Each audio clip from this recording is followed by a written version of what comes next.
नमस्कार साथियों, मैं मनीष कुमार शर्मा स्वागत करता हूं आपका एक बार फिर यादबिन स्मार्ट क्लासेस में। आज हम फिर हाजिर हैं आपके साथ में एक नया वीडियो लेकर। आपको समझ में आ भी रहा होगा कि आज हम मैराथन करने वाले हैं उत्तर प्रदेश पुलिस में आए हुए क्वेश्चंस को लेकर।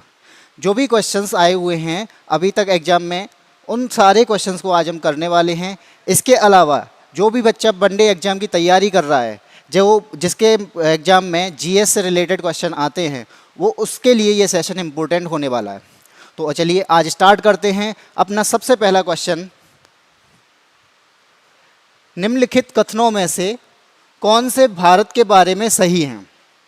सही उत्तर के चयन हेतु अधोलिखित कूट का उपयोग कीजिए। तो आपको पता है आजकल क्वेश्चंस का फॉर्मेट चेंज भी हो गया है, जिसमें कूट वाले क्वेश्चंस भी पूछे जाते हैं। ठीक है, तो ये कूट वाला क्वेश्चन ये पूछा गया था आपका। क्या क्या पूछा है? भारत विश्व का 5वां बड़ा देश है। यह स्थल मंडल के कुल क्षेत्रफल का लगभग 2.4% भाग अधिकृत किए हुए है। समूचा भारत उष्ण कटिबंध में है। 82 डिग्री 30 मिनट पूर्वी देशांतर का उपयोग भारतीय मानक समय में को निर्धारित करने के लिए किया जाता है। ठीक है, इसमें ये चार ये दिए गए हैं। अब दिया गया है ऑप्शन कूट में 1 और 2, 2 और 3, 1 और 3 और 2 और 4। हमें इसमें बताना है कि कौन कौन से कूट सही हैं। ठीक है, तो सबसे पहला हम देखेंगे भारत विश्व का 5वां बड़ा देश है। ये आपको पता ही होगा, भारत जो है विश्व का 7वां बड़ा देश है। तो यहाँ पे आपको दिखाई दे रहा है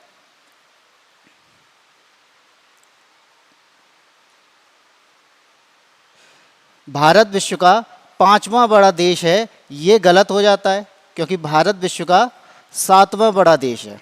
ठीक है, तो पहला ऑप्शन यहाँ पे ये गलत होता है।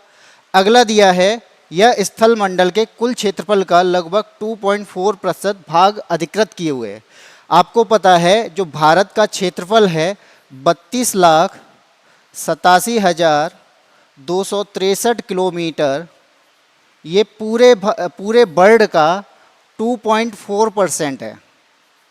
ये पूरे वर्ल्ड का 2.4% है। तो ये वाला आपका सेकंड वाला यहाँ पे सही हो जाएगा। अगला दिया है, समूचा भारत उष्ण कटिबंध में स्थित है। आप जानते हैं ये अर्थ है, अर्थ में 0 डिग्री इक्वेटर होता है। 0 डिग्री से 23.5 डिग्री तक हम क्लाइमेट बताते हैं। ये कौन सा होता है? उष्ण कटिबंधीय। 23 डिग्री ऊपर यानी नॉर्थ में और 23 डिग्री नीचे 23.5 डिग्री साउथ में, ये दोनों क्या होते हैं? उष्ण कटिबंधीय होते हैं। ठीक, इसके बाद में बात करते हैं 23.5 से ऊपर 66.5 डिग्री। 66.5 डिग्री कैसा होता है? उपोष्ण होता है।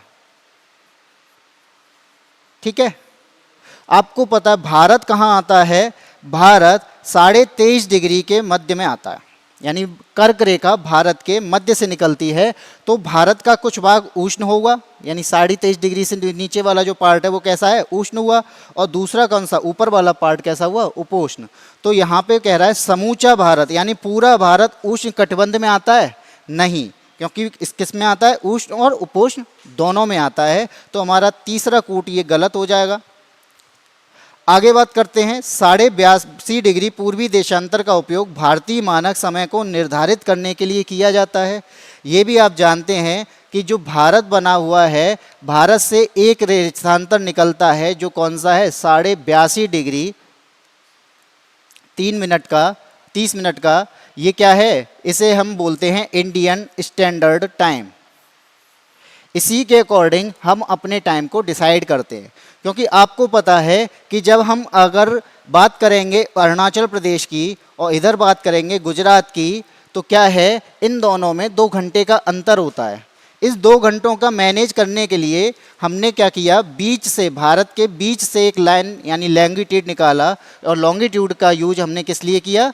टाइम को बताने के लिए किया। ठीक, तो यहाँ से जो टाइम निकलता है वो दोनों के टाइम को मैनेज करने के लिए निकाला गया है। तो इसलिए 82.5 डिग्री वाला ये ऑप्शन सही है। तो आपको समझ में आया पहला गलत और तीसरा गलत। तो सही कौन से होंगे? 2 और 4। 2 और 4 कहाँ पर है? डी। इसका ऑप्शन कौन सा होगा? डी, ये राइट होगा।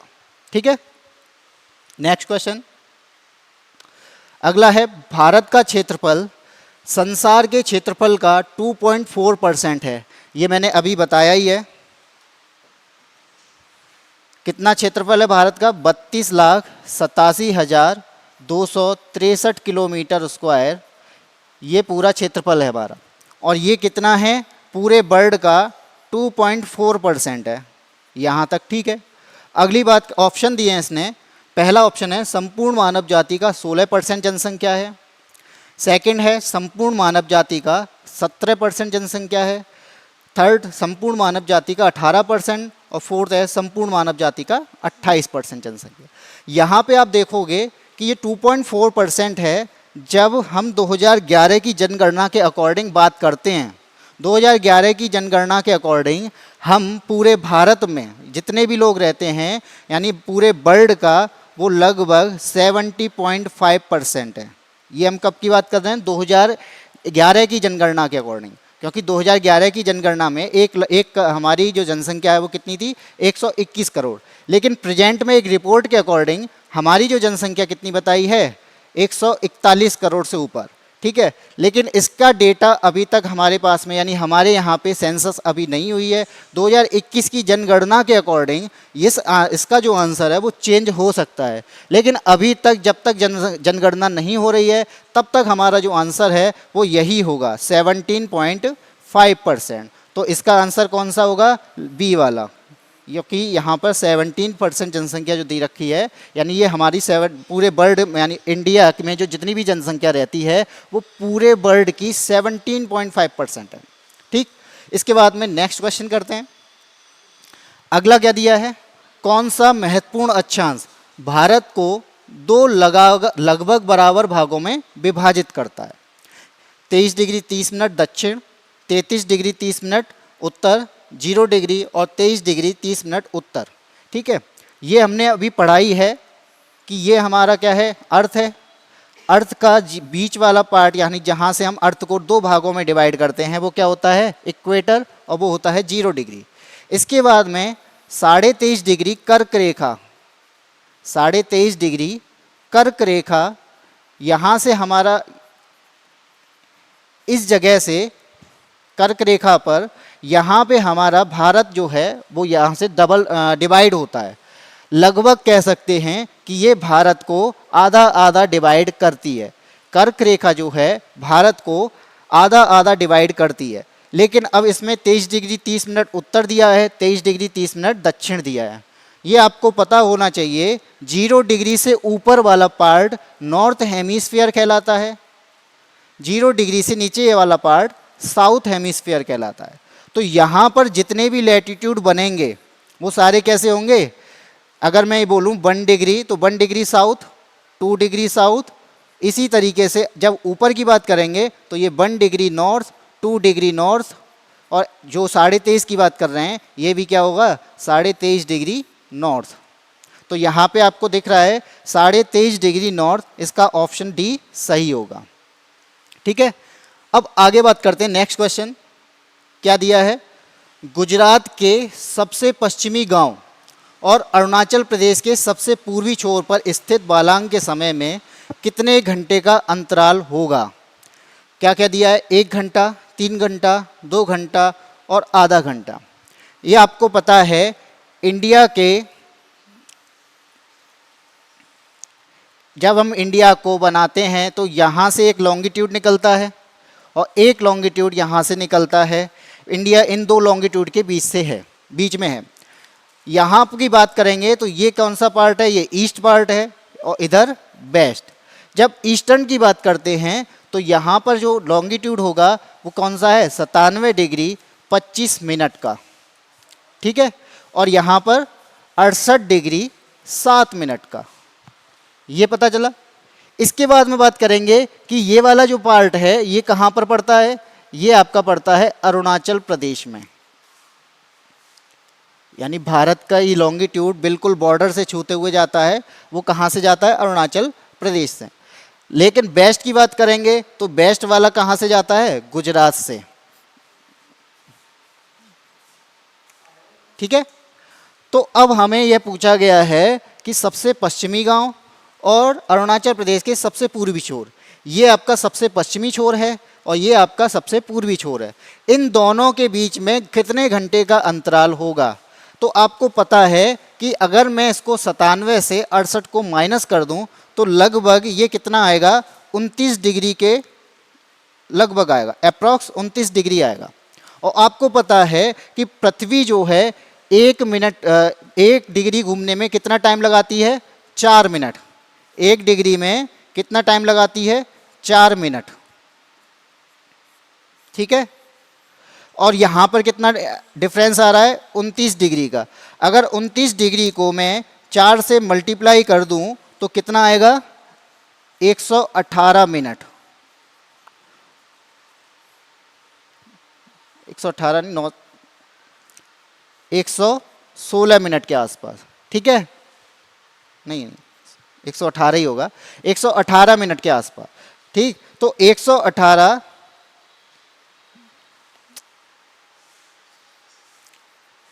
116 ही लिखते हैं, 116 मिनट, लगभग 116 मिनट जो है वो कितने घंटे के बराबर हो सकती है? लगभग 2 घंटे के बराबर। तो यहाँ पे आंसर आपको कौन सा मिलेगा? 2 घंटे। यानी भारत के दोनों लॉन्गिट्यूड, जो बॉर्डर पर जो लॉन्गिट्यूड है, उन दोनों के बीच में जो अंतर है वो कितना हुआ? 2 घंटे। अगर सन यहाँ पे पहले दिखेगा तो अगला 2 घंटे बाद हमें गुजरात में देखने को मिलेगा।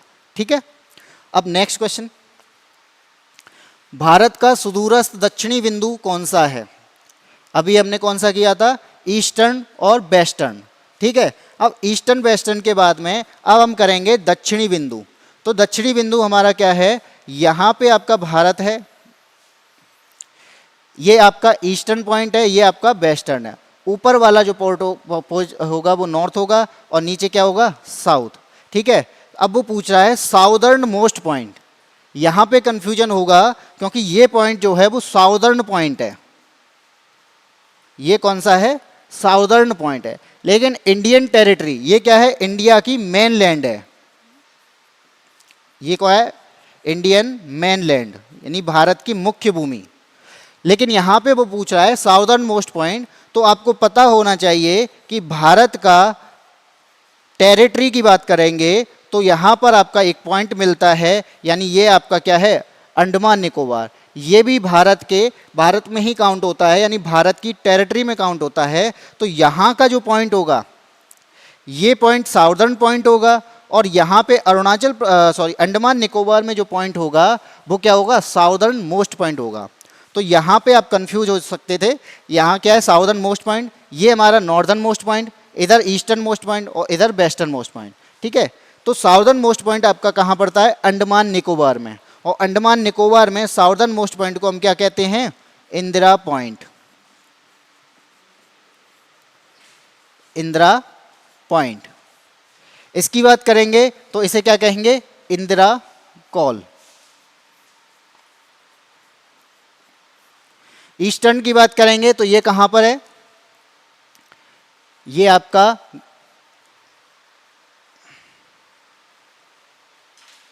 अरुणाचल प्रदेश में किबिदू में। ठीक है, और वेस्टर्न मोस्ट पॉइंट कहां पर है आपका? गोहर माता। ये कहीं कहीं पे इसका नाम गोहर मोती लिखा होता है। ठीक है, तो यहां पे साउदर्न मोस्ट पॉइंट कौन सा हुआ? इंदिरा पॉइंट। तो इसका आंसर कौन सा होगा? Indira point, southern most point. Next question, Bharat के राज्यों का निम्नलिखित में से कौन सा एक युग्म सबसे पूर्वी और सबसे पश्चिमी राज्यों को इंगित करता है? ये क्वेश्चन हम पहले ही कर चुके हैं। ये आपने देखा कि सबसे पूर्वी और सबसे पश्चिमी कौन सा है? सबसे पूर्वी आपका अरुणाचल प्रदेश है और सबसे पश्चिमी कौन सा है? गुजरात। तो यहाँ पे आप आंसर देखेंगे अरुणाचल प्रदेश और गुजरात। तो इसका आंसर क्या होगा? डी सही होगा। ठीक है, अब बात करते हैं नेक्स्ट। निम्नलिखित कथनों पर विचार कीजिए। यहाँ पे कूट दिए गए, इनमें से बताना है कौन सा सही है। असम, भूटान तथा बांग्लादेश की सीमाओं से लगा हुआ है। असम जो है भूटान और बांग्लादेश की सीमाओं से लगा हुआ है। सेकंड बोल रहा है पश्चिम बंगाल भूटान तथा नेपाल की सीमाओं से लगा हुआ है। और थर्ड बोल रहा है मिजोरम बांग्लादेश तथा म्यांमार की सीमाओं से लगा हुआ है। इन कथनों पर विचार करना है, अब ये बताना है इनमें से कौन सा सही है। तो आपको पता है कि जो असम है, असम आपका, अगर मैं ये इंडिया का नॉर्थ ईस्ट पार्ट मान लूं, तो यहां पर आपका क्या है, ये आपका अरुणाचल प्रदेश है, इधर आपका नागालैंड है, और यहीं से आपका स्टार्ट हो जाता है असम, यहीं से आपका असम स्टार्ट हो जाता है। तो असम का जो पार्ट है, कुछ पार्ट इसका इस साइड है,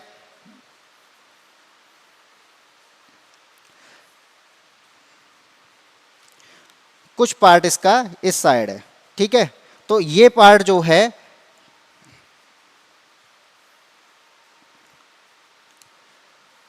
इंडिया के ऐसे बॉर्डर आता है। तो असम यहां पर आपका हो गया असम, ये आपका बांग्लादेश है, ठीक। ऊपर आपका भूटान है, यहां आपका म्यांमार है, ठीक है। अब यह असम भूटान और बांग्लादेश की सीमाओं से लगा हुआ है, तो यहां पर आपकी सीमा बांग्लादेश से भी मिलती है और भूटान से भी मिलती है। तो यहां पर आपका पहला सही है। अगला बात कर रहा है पश्चिम बंगाल भूटान तथा नेपाल की सीमाओं से लगा हुआ है। तो आपको पता है कि ये जो आपको कहते हैं, यहां चिकन नेक बोलते हैं जिसे, ये जो रास्ता है ये आपका पश्चिम बंगाल का है, जिसे बोलते हैं सिलीगुड़ी कॉरिडोर। ये क्या है, पश्चिम बंगाल। तो यहाँ पे क्या है, सिलीगुड़ी कॉरिडोर बोलते हैं। यहाँ पर ये वाला पार्ट जो है बांग्लादेश से लगता है, और इसका ऊपर वाला जो पार्ट है वो यहाँ पर नेपाल से लगता है, क्योंकि इस जगह पे क्या है, नेपाल, ठीक है। तो यहाँ सेकंड ऑप्शन भी सही है। अगला दे रखा है मिजोरम बांग्लादेश तथा म्यांमार की सीमाओं से लगता है। तो यहाँ पे आपको पता होगा कि म्यांमार जो है, यहाँ पे इंडिया इस तरीके से है, म्यांमार का पार्ट यहाँ तक आता है, ये टेरिटरी म्यांमार की है। तो यहाँ पर ही आपका क्या है, मिजोरम है। तो मिजोरम जो है वो बांग्लादेश से भी सीमा साझा करता है, मिजोरम जो है बांग्लादेश से भी सीमा साझा करता है और म्यांमार से भी करता है। तो इसका तीसरा भी आपका आंसर सही है। तो इसका कूट कौन सा सही होगा, 1 2 3 ए ऑप्शन, ठीक। असम की सीमा भूटान और बांग्लादेश दोनों से लगती है, पश्चिम बंगाल की सीमा भूटान और नेपाल दोनों से लगती है, और मिजोरम की भी सीमा बांग्लादेश और म्यांमार से लगती है। लेकिन यहाँ पे आपको देखोगे एक भारत का एक राज्य है जिसका नाम है त्रिपुरा। त्रिपुरा जो है वो तीनों तरफ से बांग्लादेश से घिरा हुआ है, ठीक है। त्रिपुरा की सीमा तीनों तरफ से बांग्लादेश से घिरी हुई है, यानी तीनों तरफ से अंतर्राष्ट्रीय सीमा साझा करने वाला राज्य कौन सा है, त्रिपुरा, ठीक है। बात करते हैं नेक्स्ट क्वेश्चन की। अगला दिया है बांग्लादेश की सीमा से लगे भारत के राज्य कौन से हैं। बांग्लादेश की सीमा से कौन कौन से राज्य लगते हैं। अब यहाँ पे आप देखकर ही बता सकते हैं। वैसे ये आपका नॉर्थ ईस्ट का पार्ट है, जहाँ पर आपको अरुणाचल प्रदेश दिखता है, उसके बाद नागालैंड लगता है। नागालैंड ही आपका यहाँ पे असम से सीमा साझा करता है, यानी नागालैंड की जो सीमा है वो किससे नहीं लगती, वो किससे नहीं लगती, वो बांग्लादेश से नहीं लगती है, ठीक है।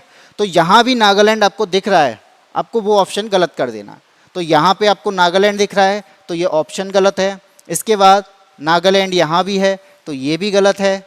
इसके बाद में नागालैंड यहाँ भी है, तो ये भी गलत है। तो यहाँ पे आपको दिख रहा होगा इसका ऑप्शन सी सही है, यानी मेघालय, असम, पश्चिम बंगाल और त्रिपुरा, ये तीनों राज्य, जो चारों राज्य जो हैं वो भारत से सीमा, सॉरी बांग्लादेश से सीमा लगाते हैं, ठीक है।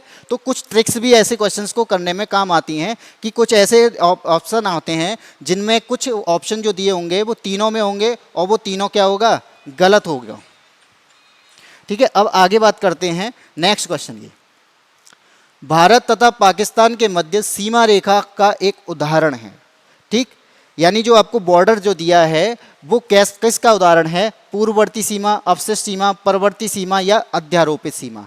आपको पता है कि जब अंग्रेज यहाँ से छोड़ के जा रहे थे तब हमें दो डोमिनियन में बांटा गया था, ठीक है। एक था आपका इंडिया, दूसरा था आपका पाकिस्तान। जब भी ऐसी चीज़ों की बात आए यानी तब हमारा बॉर्डर था ही नहीं, ठीक है। इंडिया और पाकिस्तान के बीच में कोई बॉर्डर नहीं था। इस बॉर्डर को बनाने वाले कौन थे? अंग्रेज, यानी ब्रिटिशर्स के द्वारा अगर बॉर्डर हमें दिया गया है, बना के दिया गया है, यानी हम पर क्या किया गया है? अध्यारोपित किया गया है, ठीक है। जिसका हमें हम पर यानी किसी शक्ति द्वारा बॉर्डर अध्यारोपित किया जाए उसे हम कहते हैं अध्यारोपित सीमा, ठीक है। तो इसका ऑप्शन क्या होगा? ए, कोई भी बड़ी शक्ति। जैसे अगर हम कह सकते हैं उस टाइम पे ब्रिटिशर्स थे, लेकिन अभी प्रेजेंट में अगर जैसे किसी वर्ल्ड बैंक की बात करें या फिर हमारा यूएन की बात करें, ये भी हमारा बॉर्डर अगर तय करते हैं तो क्या होगा? ये एक अध्यारोपित बॉर्डर कहलाएगा, ठीक है। तो इसका आंसर क्या है? अध्यारोपित बॉर्डर। नेक्स्ट क्वेश्चन, भारत के किस प्रदेश की सीमाएं 3 देशों क्रमशः नेपाल, भूटान एवं चीन से मिलती हैं? यानी आपके 3 देश हैं, कौन कौन से? नेपाल दे रखा है, भूटान दे रखा है और चीन दे रखा है। तो आपको पता है कि अरुणाचल प्रदेश की सीमा जो है वही नॉर्थ ईस्ट का पार्ट, इस तरीके से बना लेंगे, रफली है नॉर्थ ईस्ट का पार्ट। अरुणाचल प्रदेश की बात करेंगे तो यहाँ पे है आपका अरुणाचल प्रदेश। इसकी सीमा किससे लगती है? इसकी सीमा लगती है चीन से। तो यहाँ पर, लेकिन यहाँ पे कौन नहीं है? नेपाल नहीं आपको दिखेगा, क्योंकि नेपाल कहाँ पर है? नेपाल इस साइड है।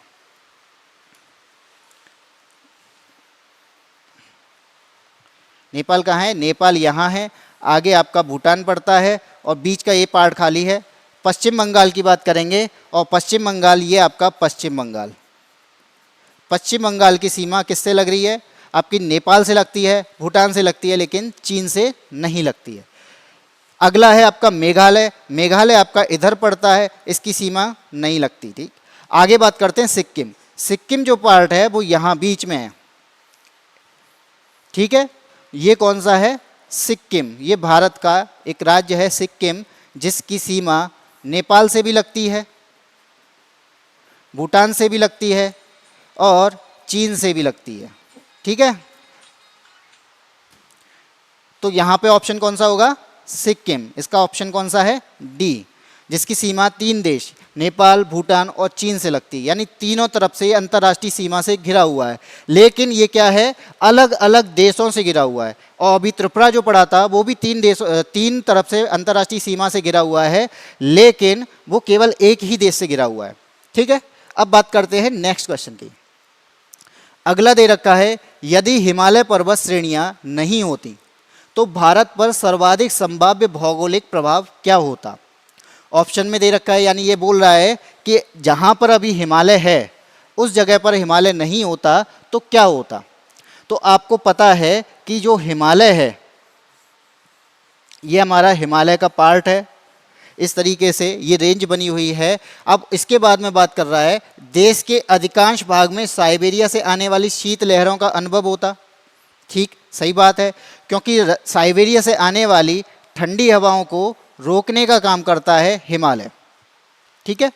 साइबेरिया से आने वाली ठंडी हवाओं को रोकने का काम करता है। अगर हिमालय वहाँ नहीं होता तो क्या होता? हमारे यहाँ पे साइबेरिया से आने वाली ठंडी हवाएं होती और शीत लहर चलती।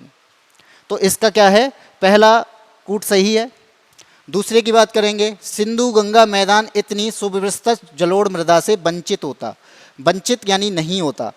इसका ये क्या है कि जब हमें, आपको पता है कि भारत के जो प्लेन्स बने हुए हैं, उत्तर भारत का जो मैदान बना हुआ है वो किस वजह से बना हुआ है? हिमालय की वजह से बना हुआ है। अब हिमालय से कैसे बना हुआ है? हिमालय से इस तरीके से बना हुआ है कि हिमालय से आती हैं नदियाँ, और नदियों के आने से क्या करती है? वो हिमालय का कटाव करके आती हैं, हिमालय से सेडिमेंट्स लेके आती हैं और उन सेडिमेंट्स को यहाँ पर आगे भरने का काम करती हैं, यानी डिपॉजिट का काम करती है। हिमालय का क्या करती हैं? इरोजन, वेदरिंग और डिपोजिशन। इसकी वजह से हमारा ये प्लेन बने हुए हैं, यानी ये इन्होंने यहाँ पे नदियों ने क्या कर दिया? प्लेन्स बना दिए। कैसे? सारा जो भी यहाँ से सेडिमेंट्स लेके आ रही थी, यानी इनको काटते हुए लेके आ रही थी, और इन काटने के बाद में जो सेडिमेंट्स थे उनको क्या किया इन्होंने? यहाँ पे जमा करना स्टार्ट कर दिया, और जब जमा हो गए तो ये क्या बन गया? ये प्लेन्स बन गए, ठीक है। ये प्लेन्स बने तो क्या हुआ? तो हमें आज के टाइम पे उत्तर भारत के विशाल मैदान देखने को मिले, वहाँ पे कृषि देखने को मिली, और वहाँ पे आपको ये नदियाँ जो निकलती हैं आगे जाके डेल्टा भी बनाती हैं। ठीक है, वहीं नदियों की वजह से ही आपको सुंदरबन डेल्टा देखने को मिलता है। यहाँ पे कृषि बहुत अच्छी होती है, किस वजह से? हिमालय के इरोजन की वजह से। अगर हिमालय नहीं होता तो हमारे यहाँ पे प्लेन्स भी नहीं होते। इसकी बात अगला है, मानसून का प्रतिरूप वर्तमान प्रतिरूप से भिन्न होता। इसका सेकंड सही है। थर्ड बात कर रहा है मानसून का प्रतिरूप। आपको पता है कि हमारे यहाँ पे दक्षिण पश्चिम मानसून से ही वर्षा होती है। ठीक, जब मानसून आता है, मानसून आके केरल से टकराता है, ठीक है, केरल से टकराने के बाद यहाँ पे आपका क्या बना हुआ है? पश्चिमी घाट बना हुआ है। पश्चिमी घाट से टकराने से के बाद में ये इसी के पैरेलल ऊपर जाता है। ऊपर जाएगा तो क्या होगा? इसके बाद में ये बट जाएगा। यहाँ पे आपका क्या है? ये कुछ एक जो इसकी एक शाखा है गुजरात चली जाती है, और दूसरी शाखा कहाँ चली जाती है? दूसरी शाखा चली जाती है रिफ्ट वैली में, और तीसरी शाखा ऊपर निकल जाती है जो कि हिमालय से टकराकर आपके उत्तर भारत में क्या करती है? बारिश करती है। अगर वो नहीं हो, हिमालय नहीं होता तो क्या होता? वो बादल जो बन के आए थे, जो मानसून बन के आया था, वो क्या होता? वो आगे चला जाता, यानी बारिश कहाँ करता है? चाइना में जाके करता। ठीक, तो इसका मतलब क्या है कि मानसून का जो मॉडल आज इस टाइम पे हम देख रहे हैं, वो मॉडल हमें देखने को नहीं मिलता, और वहीं उसी की वजह से हमारे यहाँ बारिश भी नहीं होती। बारिश होने का सबसे बड़ा रीज़न क्या है? हिमालय का होना। दूसरा बड़ा रीज़न है तिब्बत का पठार। हमारे यहाँ बारिश होती है तिब्बत के पठार की वजह से। उसके यहाँ पे क्या बनता है? लो प्रेशर जोन बनता है, जिसकी वजह से हवाएं उस तरफ जाने की कोशिश करती हैं, लेकिन रोक कौन लेता है? हिमालय। ठीक है, तो यहाँ पे आपको दिख रहे हैं तीनों ही ऑप्शन सही दिख रहे हैं, तो इसका आंसर क्या होगा? D option, 1 2 3। ठीक है, अब बात करते हैं नेक्स्ट क्वेश्चन की। अगला दे रखा है शिवालिक श्रेणियों की ऊंचाई क्या है? शिवालिक श्रेणियों की ऊंचाई आपको बतानी है। आपको पता है हिमालय की रेंज क्या है? 3 रेंजेस मिलती हैं। एक आपका ग्रेटर हिमालय रेंज, ग्रेटर, इसके बाद में मिलता है आपको मिडिल, और तीसरा आपका होता है शिवालिक। ग्रेटर हिमालय की रेंज की ऊंचाइयों की बात करेंगे तो ग्रेटर हिमालय की लगभग 6000 मीटर ऊंचाई है। यानी यहाँ पर आपको सारे ही पर्वत जितने भी माउंटेन हैं वो क्या होंगे? ऊंचाई पर देखने, यानी बहुत ऊंचे ऊंचे मिलेंगे। यहीं पर आपको एवरेस्ट मिलेगा, यहीं पे आपको मिलेगा कंचनजंगा, और यहीं पे धौलागिरी, और यहीं पे अन्नपूर्णा। ठीक, इसके बाद में आगे बात करते हैं मिडिल हिमालय की। इसकी जो ऊंचाई है, इसका जो एवरेज है वो क्या होगा? इसका जो एवरेज होगा लगभग 3500 से 4500 मीटर।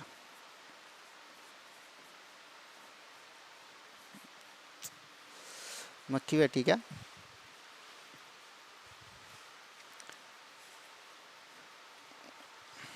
पैंतीस सौ से 4500 मीटर। और जैसे जैसे ऊंचाई कम होती जाएगी वैसे वैसे यहाँ पे क्या मिलेंगे? वन देखने को मिलेंगे। ठीक है, इसके बाद में शिवालिक की जो ऊंचाई है वो लगभग है 900 से 1200 मीटर तक। कितनी है? 900 से 1200 मीटर तक। तो यहाँ पे आपको ऑप्शन दिख रहा होगा 850 से 12 मीटर, यानी अप्रॉक्स अगर कहेंगे तो इसका ऑप्शन कौन सा सही होगा? ए सही होगा। ठीक है, नेक्स्ट क्वेश्चन। लघु हिमालय स्थित है मध्य में। लघु हिमालय अभी हमने पढ़ा, पहला कौन सा है? पहला है हमारा ग्रेटर हिमालय, उसके बाद मिडिल, और इसके बाद शिवालिक। ये हमारी 3 रेंजेस हैं। एक और रेंज होती है, वो कौन सी है? ट्रांस हिमालय की रेंज। ट्रांस का मतलब होता है हिमालय के पीछे का भाग, यानी पीछे का भाग। तो यहाँ पे हमारी मेन जो है वो ग्रेटर, मिडिल और शिवालिक है। अब बात कर रहा है लघु हिमालय स्थित है, तो लघु कौन सा होगा? मिडिल वाला। ठीक है, लघु कौन सा है? मिडिल वाला। अब स्थित कहाँ पर है? ट्रांस हिमालय और महान हिमालय के बीच में। तो आपको दिख रहा है ट्रांस हिमालय ये गया और महान हिमालय हो गया, इन दोनों के बीच में तो है नहीं। अगला है शिवालिक और महान हिमालय के बीच में, तो शिवालिक ये है, ग्रेटर हिमालय ये है। तो कहाँ है? मिडिल हिमालय कहाँ पर स्थित है? शिवालिक और ग्रेटर हिमालय के बीच में। तो इसका ऑप्शन कौन सा सही होगा? बी ऑप्शन सही होगा। ठीक है, नेक्स्ट क्वेश्चन। आगे क्या दे रखा है? निम्नलिखित में से कौन से सबसे नवीन पर्वत श्रेणी है? सबसे नवीन पर्वत श्रेणी की बात की जाए तो आपको पता होना चाहिए, यहाँ पे ऑप्शन की बात करते हैं पहले। विंध्य दे रखा है, शिवालिक दे रखा है, अरावली दे रखा है और अन्नामलाई दे रखा है। ये आपको मोस्टली जो दिख रही हैं विंध्य, अरावली और अन्नामलाई, ये आपकी कहाँ पर स्थित हैं? ये आपकी प्रायद्वीपीय भारत में स्थित हैं। यहाँ पे आपकी अन्नामलाई है, ठीक है, यहाँ पे आपका विंध्य श्रेणी है और अरावली कहाँ पर है? अरावली श्रेणी यहाँ है, ठीक। ये श्रेणियाँ क्या है? ये प्रायद्वीपीय भारत की श्रेणियाँ हैं और ये श्रेणियाँ पहले से ही हमारे प्रायद्वीपीय भारत में मौजूद हैं। आपको पता है कि ये भारत, जब ये गोंडवाना प्लेट का जो हिस्सा है वो किससे टकराया था? यूरेशिया प्लेट से टकराया था, तब जाके हिमालय बना है। इसी वजह से हिमालय की जो रेंजेस है उन्हें क्या बोला जाता है? नवीन पर्वत, ठीक है, यंग माउंटेन बोला जाता है। तो अब इसमें भी सबसे लास्ट में बनने वाला, यानी इसकी हिमालय बना हुआ है, इसकी रेंज क्या है? Trans Himalaya, greater Himalaya, middle Himalaya और शिवालिक हिमालय, ये रेंजेस हमारी बनी हुई हैं। और इसमें भी सबसे नवीन कौन सी है? इसमें यानी ये सारी रेंजेस नवीन है, लेकिन इसमें सबसे पुरानी कौन सी है? सबसे पहले ये बनी थी, यानी टकराने के बाद सबसे पहले बनने वाला आपका पार्ट कौन सा है? ट्रांस हिमालय का पार्ट। कौन सा? यानी हिमालय में सबसे पुराना पार्ट कौन सा है? ट्रांस हिमालय। अब नवीन की बात करेंगे तो नवीन कौन सा होगा? शिवालिक, क्योंकि ये सबसे बाद में बना है, ठीक। ट्रांस बना, ट्रांस के बाद में ग्रेटर बना, ग्रेटर के बाद में मिडिल बना और मिडिल के बाद में शिवालिक बना। तो यहाँ पर ये कौन सा है? शिवालिक जो है वो नवीन पर्वत श्रेणी है, नवीन यानी यंग माउंटेन रेंजेस है। तो यहाँ पे ऑप्शन कौन सा होगा? शिवालिक। और विंध्य और अरावली और ये आपका अन्नामलाई यानी वेस्टर्न घाट की जो पहाड़ियाँ हैं, वेस्टर्न और ईस्टर्न घाट की, ये क्या है? ये पहले से ही मौजूद हैं इस जगह पर, ठीक है। तो इनको बोला जाता है ओल्डेस्ट पार्ट, यानी जो आपका प्रायद्वीपीय भारत है ये सबसे पुराना पार्ट है। नेक्स्ट अगला है अधोलिखित उच्चावच आकृतियों पर ध्यान दीजिए। जास्कर पर्वत श्रृंखला, धौलाधर पर्वत श्रृंखला, लद्दाख पर्वत श्रृंखला और काराकोरम पर्वत श्रृंखला, ठीक। उपरोक्त उच्चावच आकृतियों का दक्षिण से उत्तर की ओर बढ़ते हुए सही क्रम बताइए। ऑप्शन में दे रखा है 1 2 1 3 4, 2 3 4 1, 4 2 1 3 और 4 3 2 1। यहाँ पे पूछा है कि जो ये श्रेणियाँ हैं इनकी रेंजेस को आप लगाना है कैसे? नॉर्थ से, आकृतियों को दक्षिण से उत्तर की ओर, यानी साउथ से नॉर्थ की ओर। आपको मैपिंग में पता होगा कि साउथ नॉर्थ कहाँ होते हैं। मैपिंग की बात करेंगे तो ये हमारा मैप होता है, मैप के अकॉर्डिंग नॉर्थ ऊपर होता है, साउथ नीचे होता है, ईस्ट इधर होता है, वेस्ट इधर। तो यहाँ पे आप देखेंगे कि साउथ से नॉर्थ की ओर लगाना है। अब साउथ से नॉर्थ की ओर कैसे लगाएंगे?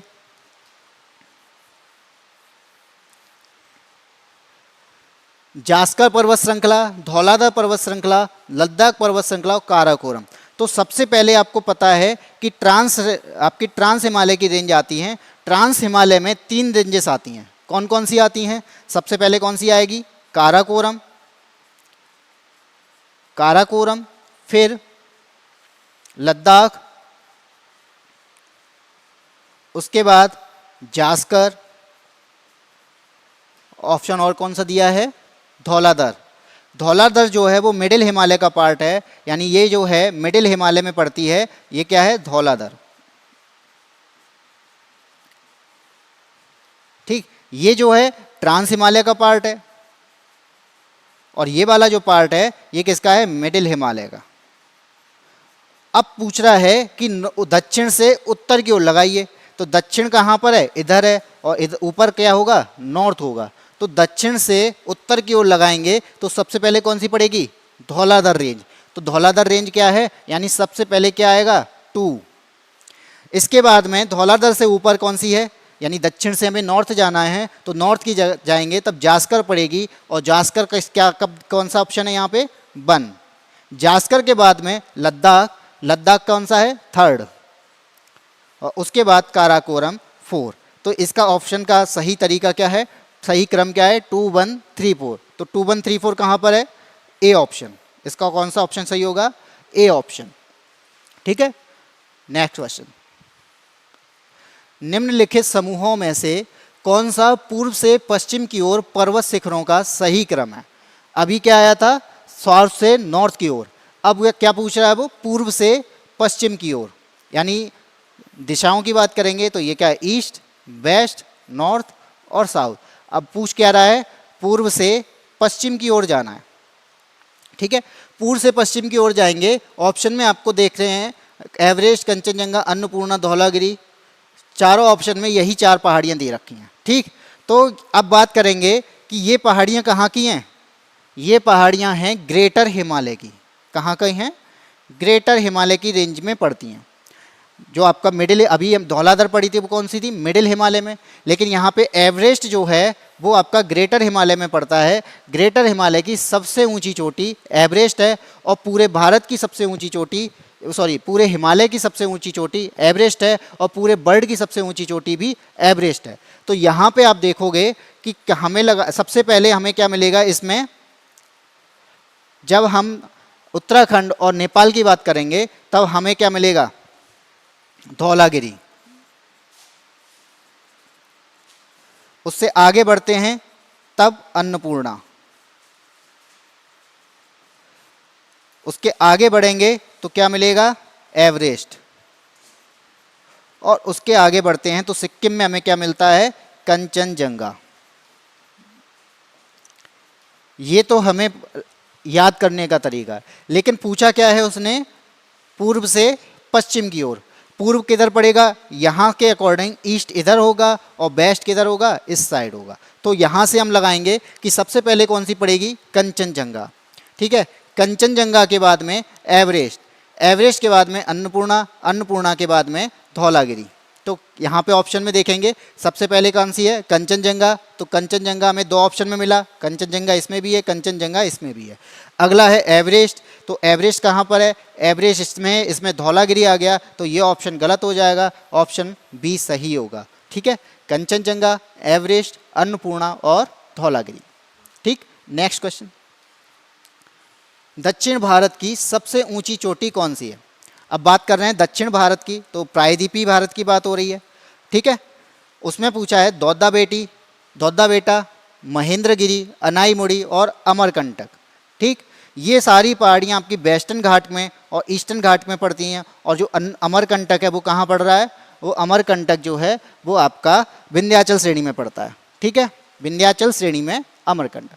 तो इसमें से सबसे ऊंची चोटी पूछी है तो आपको पता होना चाहिए दौदा बेटा जो है वो लगभग 2695 मीटर की है। ठीक है, महेंद्रगिरी की बात करेंगे तो ये महेंद्रगिरी लगभग 1000 के आसपास है। अनाईमुड़ी की बात करेंगे ये आपकी 2698 या 2700 मीटर के आसपास पड़ती है। और अमरकंटक की बात करेंगे तो ये आपका लगभग 500 मीटर के आसपास पड़ता है। तो आपको पता होना चाहिए ऊंचाई के अकॉर्डिंग बात करें तो अनाईमुड़ी सबसे ऊंची चोटी है। ठीक है, दक्षिण भारत की सबसे ऊंची चोटी कौन सी है? अनाईमुड़ी। आगे नेक्स्ट, नर्मदा एवं ताप्ती नदियों के मध्य स्थित है। नर्मदा एवं ताप्ती नदियों के मध्य स्थित है। ये आपको पहाड़ियाँ दे रखी हैं, रेंज दे रखी हैं, विंध्य पर्वत, सतपुड़ा श्रेणियाँ, राजमहल और अरावली की पहाड़ियाँ। तो आपको पता है ये आपका क्या है? प्रायद्वीपीय भारत। यहाँ पर आपको एक रेंज मिलती है जो कौन सी है? वो विंध्याचल बोलते हैं जिसे। और दूसरी रेंज मिलती है सतपुड़ा और इसके बाद मिलती है एक अजंता।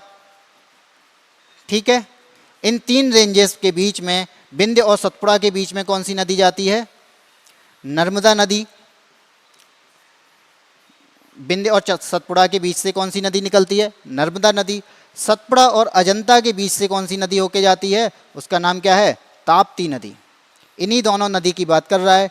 ये दोनों नदियां आपको कहाँ मिलेंगी? विंध्य, सतपुड़ा और अजंता के पास में। तो अब उसने क्या पूछा है? मोस्टली क्या पूछता है? विंध्य और सतपुड़ा के बीच में कौन सी नदी है?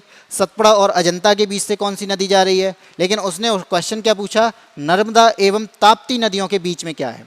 ठीक है, तो नर्मदा, ये नर्मदा है और ये ताप्ती है और बीच में क्या है? ये वाली पहाड़ी, ये रेंजेस। तो इस रेंजेस का नाम क्या है? सतपुड़ा। तो सतपुड़ा श्रेणी कहाँ है? बी ऑप्शन में। तो इसका ऑप्शन क्या कौन सा सही होगा? बी सही होगा। ठीक, नेक्स्ट की बात करते हैं। महाराष्ट्र एवं कर्नाटक में पश्चिमी घाट कहलाते हैं। महाराष्ट्र एवं कर्नाटक में जो आपको पता है पश्चिमी घाट है। प्रायद्वीपीय भारत में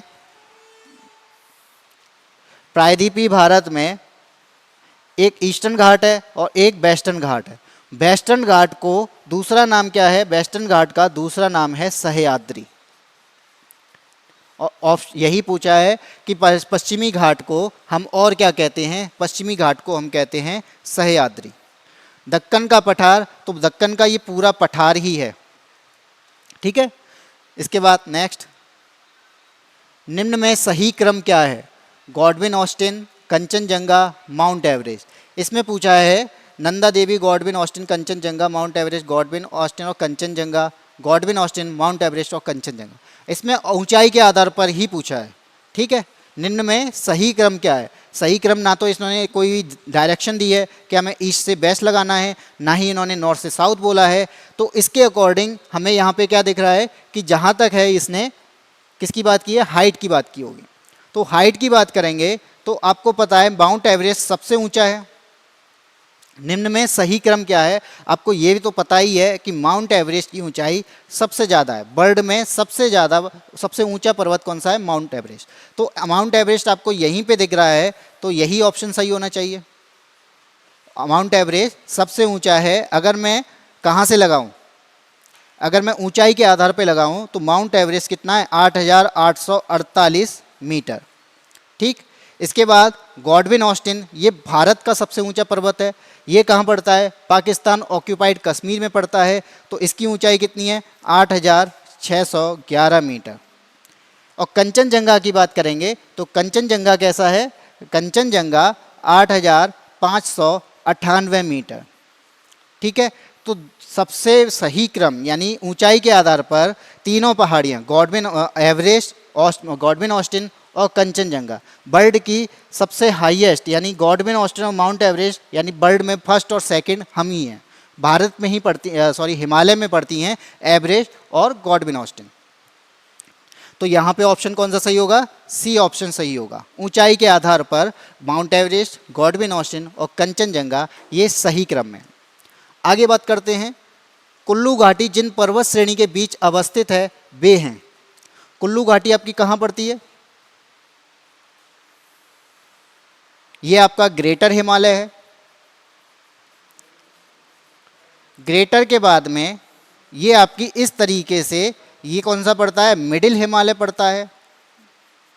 और मिडिल हिमालय में यहाँ पे क्या है? पीर पंजाल श्रेणी, जम्मू कश्मीर की श्रेणी को हम क्या कहते हैं? पीर पंजाल श्रेणी।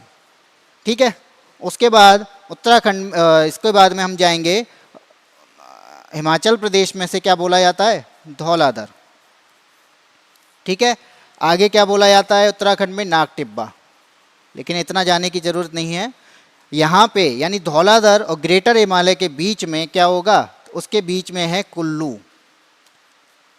ग्रेटर हिमालय और पीर पंजाल के बीच में क्या पड़ता है? कश्मीर घाटी। ठीक है, अब यहाँ पे अगर पूछा है तो ग्रेटर हिमालय और मिडिल हिमालय के बीच में पड़ता है हमारा कुल्लू घाटी।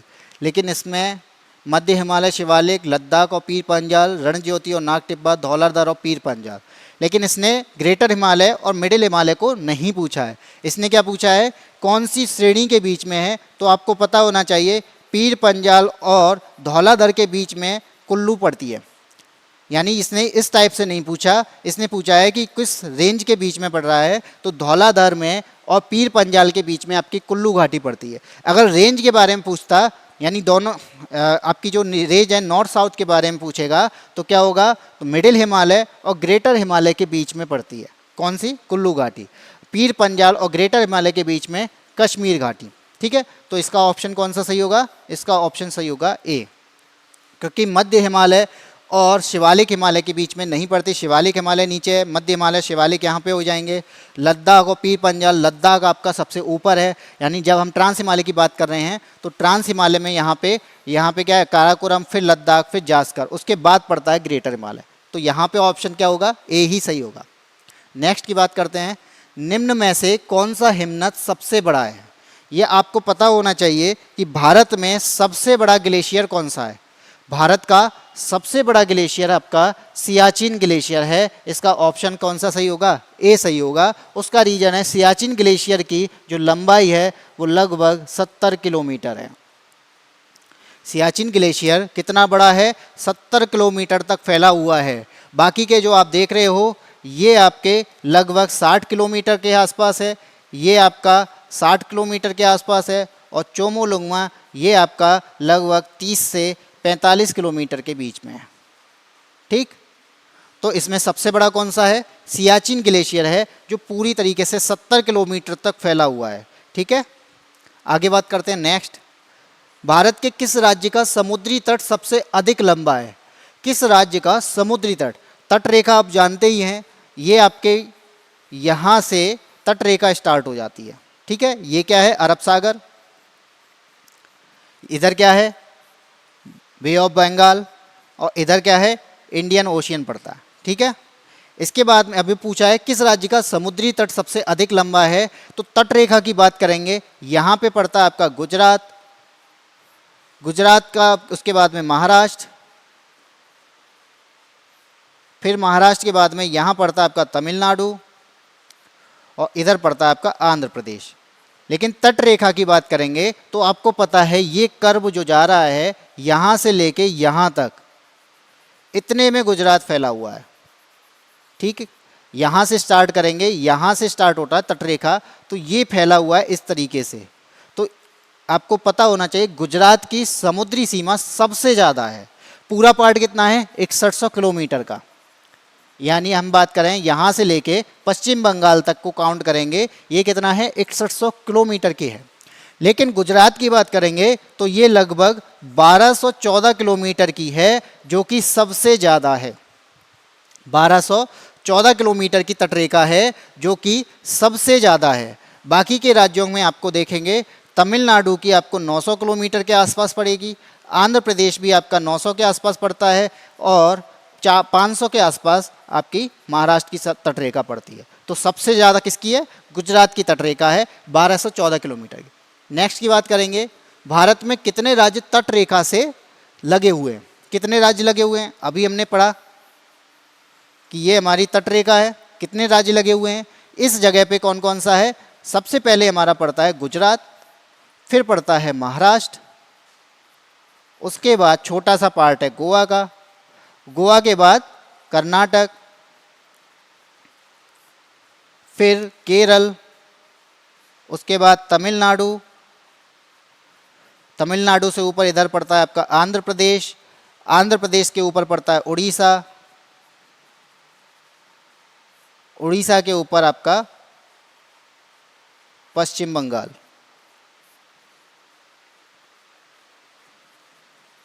कितने हो गए? 1 2 3 4 5 6 7 8 9। ठीक है, तो कितने होंगे? भारत की तटरेखा से लगने वाले राज्य कितने हैं? 9। आगे बात करते हैं, अंडमान और निकोबार द्वीप समूह का सर्वोच्च शिखर कल्याण शिखर, कल्याण नहीं है, कल्याण है, आगे सैंडल पीक स्थित है। ठीक, कहाँ पर है? आपको पता है अंडमान निकोबार का द्वीप समूह, यहाँ पे आपका नॉर्थ अंडमान पड़ता है, नॉर्थ अंडमान के बाद में मिडिल अंडमान, मिडिल के बाद में आपका साउथ अंडमान, उसके बाद में आपका क्या पड़ता है? लिटिल अंडमान, इसके बाद में स्टार्ट हो जाता है आपका निकोबार। ठीक है, तो यहाँ पर पूछा है कि सैडल पीक की सबसे, यानी जो सैडल पीक है वो इनमें से कहाँ पड़ती है? तो सबसे ज़्यादा कहाँ वो सैडल पीक है, वो आपकी कहाँ पड़ती है? नॉर्थ अंडमान में पड़ती है। नॉर्थ अंडमान में ही अंडमान निकोबार का सबसे ऊंचा पर्वत है। तो इसका आंसर क्या होगा? उत्तरी अंडमान। नेक्स्ट, 10 डिग्री चैनल पृथक करता है। 10 डिग्री चैनल कहाँ पड़ेगा? अभी मैं, ये क्या है? नॉर्थ अंडमान, मिडिल अंडमान, उसके बाद साउथ अंडमान, उसके बाद लिटिल अंडमान, और इसके बाद में निकोबार। ये भी कौन सा निकोबार? कार निकोबार। ठीक है, तो यहाँ में पूछा है कि चैनल क्या होता है कि जब भी कोई दो जमीनों को कौन अलग कर रहा हो, कोई सेपरेट कर रहा हो, यानी कोई लैटिट्यूड सेपरेट कर रहा हो, उसको हमने क्या बोला है? चैनल बोला है। ये क्या कर रहा है? दो लैंड पार्ट को अलग कर रहा है। जब दो लैंड पार्ट को अलग कर रहा है तो हमने इसे क्या बोल दिया? चैनल बोल दिया। और ये चैनल का नाम क्या है? 10 डिग्री चैनल है, जो किसको अलग करता है? अंडमान को निकोबार से अलग करता है। अंडमान को निकोबार से अलग करता है। इसी तरीके से ऊपर आपका कोको आइलैंड है, कोको आइलैंड के बीच में एक चैनल है जिसका नाम क्या है, कोको चैनल। ये किसको अलग कर रहा है, कोको चैनल को, कोको आइलैंड को नॉर्थ अंडमान से अलग करता है। ठीक है, तो यहाँ पे आपका आंसर क्या होगा, अगर इससे भी और डीप क्वेश्चन पूछेगा तो ये पूछ सकता है कि लिटिल अंडमान को निकोबार से अलग करने वाले चैनल का नाम। ठीक है, 10 डिग्री चैनल किसे अलग करता है, यानी अंडमान को निकोबार से अलग करता है। तो ये पूरे अंडमान की बात कर रहा है, लेकिन इससे भी अगर डीप पूछेगा तो क्या होगा कि लिटिल अंडमान से कार निकोबार को अलग करता है 10 डिग्री चैनल, इससे रिलेटेड पूछ सकता है। ठीक, अब बात करते हैं नेक्स्ट क्या है, निम्नलिखित में से किस द्वीप युग्म को 10 डिग्री चैनल अलग करता है। वही क्वेश्चन है, 10 डिग्री अलग करता है, किसे अलग करता है, अंडमान और निकोबार को अलग करता है।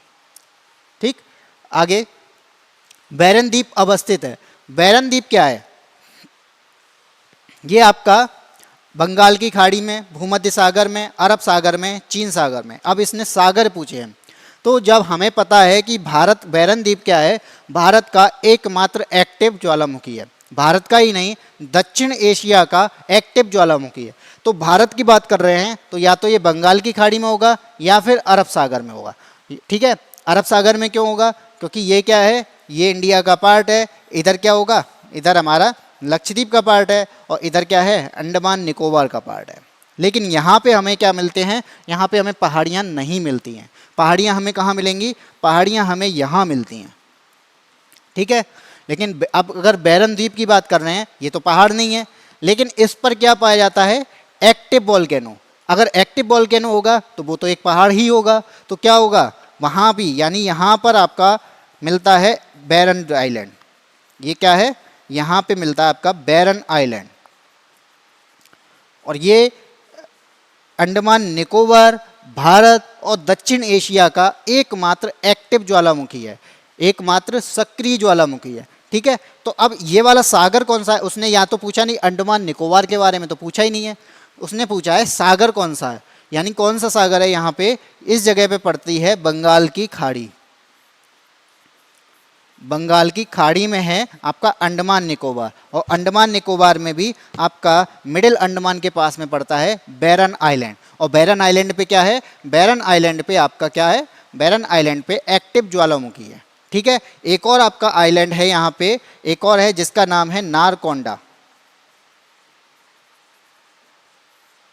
ठीक है, इस पे क्या है, इस पे हमारा बिल्कुल सुसुप्त यानी डोरमेंट ज्वालामुखी है, डोरमेंट वोल्केनो, जिसमें अभी कोई चांसेस नहीं है कि यहाँ पे कभी विस्फोट हो।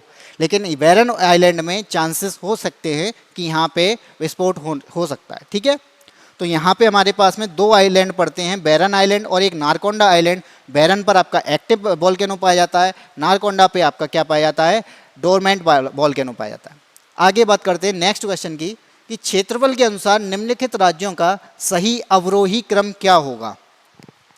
इसने पूछा है क्षेत्रफल के अनुसार, तो क्षेत्रफल की दृष्टि से सबसे बड़ा राज्य कौन सा है, ये आपको पता ही होगा, कौन सा है, राजस्थान। लेकिन इसमें ऑप्शन में राजस्थान तो है ही नहीं, तो यहाँ पे ऑप्शन क्या दे रखे, आंध्र प्रदेश, बिहार, मध्य प्रदेश और उत्तर प्रदेश। ठीक है, लेकिन यहाँ अब जब हम करेंगे तो मध्य प्रदेश जो है इनमें सबसे बड़ा राज्य है, मध्य प्रदेश इनमें सबसे बड़ा राज्य है, और भारत का दूसरा सबसे बड़ा राज्य है। मध्य प्रदेश क्या है, भारत का दूसरा बड़ा राज्य, यानी पहला कौन सा है, राजस्थान। इसके बाद में मध्य प्रदेश के बाद में आपका उत्तर प्रदेश, मध्य प्रदेश के बाद उत्तर प्रदेश। तो ऑप्शन क्या होगा, पहले आएगा 4 और दूसरा होगा 3। अगर ये हमें यही दोनों ऑप्शन अगर कर लें तो ये आ गया आपका 4 3 2 1। इन्हीं दोनों के ऑप्शन के अकॉर्डिंग यहाँ पे बनेगा 4 3 2 1। 2 क्या है, सॉरी ये गलत है,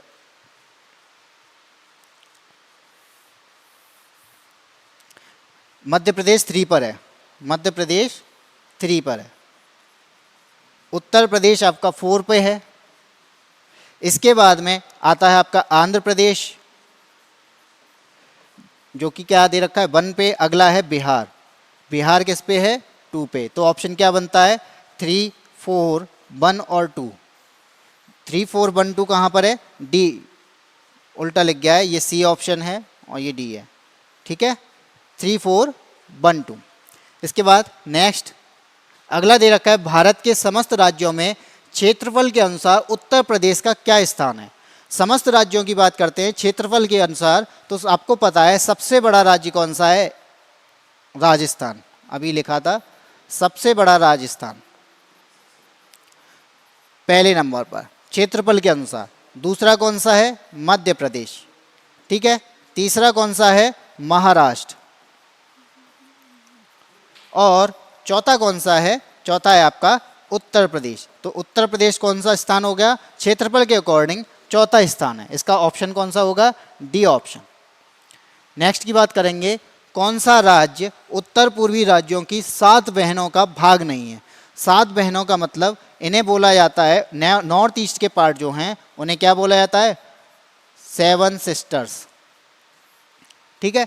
7 सिस्टर में कौन कौन से आपके राज्य आते हैं, ऑप्शन दिया है मेघालय, पश्चिम बंगाल, अरुणाचल प्रदेश और त्रिपुरा। नॉर्थ ईस्ट का जो पार्ट है यहाँ पे आपका ये नॉर्थ ईस्ट का जो पार्ट है यहाँ पे क्या पड़ता है आपका, अरुणाचल प्रदेश, इसके बाद में नागालैंड, इसके बाद मणिपुर, इसके बाद में मिजोरम, मेघालय, त्रिपुरा और उसके ऊपर आपका पड़ता है असम,